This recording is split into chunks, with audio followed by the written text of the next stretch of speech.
بسم اللہ الرحمن الرحیم۔ ایک نوجوان دوست نے سوال کیا کہ شادی کے بعد خامند کے نام کو باپ کی جگہ پر لکھ دیا جاتا ہے، یہ کیا اسلام میں درست ہے کہ نہیں ہے؟ میرے بھائی، یہ بالکل درست طریقہ نہیں ہے۔ اصل بات کو سمجھنا ہے کہ قرآن کریم نے سورہ نمبر 33 سورہ احزاب آیت نمبر 5 میں اس چیز کو بالکل منع کر دیا۔ حضرت اسامہ رضی اللہ تعالیٰ عنہ حضور علیہ السلام کے لیے پالک بیٹے بنے ہوئے تھے، تو آپ کے بارے میں معاشرے میں یہی تھا کہ حضور کے بیٹے ہیں، تو اللہ نے اس بات سے منع کیا، فرمایا ادعوہم لآبائہم هو اقسط عند اللہ، فرمایا اے مسلمانوں، جن کے جو حقیقی باپ ہیں ان کی طرف ان کی نسبت کر کے پکارو، یہ اللہ کے ہاں زیادہ درست بات ہے۔ اب رہ گیا ہمارے ملک میں جو آپ نے سوال کیا شوہر کا نام، حکومت نے یہ شک قرآن کے خلاف نہیں بنائی ہے۔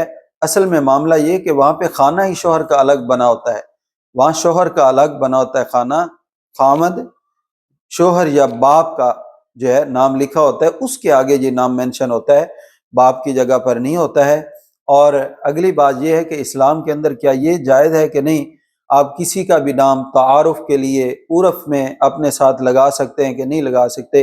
بھائی لگا سکتے ہیں، اس میں کوئی حرج نہیں، بس باپ کی جگہ کسی کا نام نہیں آنا چاہیے، ولدیت چینج نہیں ہونی چاہیے، اس کے بغیر آپ اپنے ملک کا نام ساتھ لگا لیں۔ لوگ مکی لگواتے ہیں، مدنی لگواتے ہیں، اپنے شیخ کی نسبت ساتھ لگوا لیں۔ آپ جناب دیکھیں گے کئی لوگ دارالعلوم دیوبند کے فاضل بھی نہیں ہوتے، دیوبندی لکھواتے ہیں، کئی لوگ بریلی گئے بھی نہیں ہوتے، بریلوی لکھواتے ہیں۔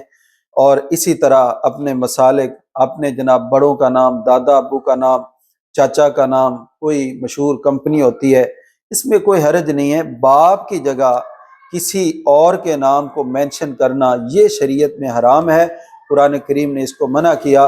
تعارف کے لیے خامد کا نام ساتھ عورت لگاتی ہے، اس میں حرج نہیں ہے، کیونکہ وہاں پہ خانہ بھی نادرہ نے شوہر کا ہی شو کیا ہوتا ہے۔ اللہ رب العالمین اس مسئلہ کو سمجھنے کی توفیق عطا فرمائے۔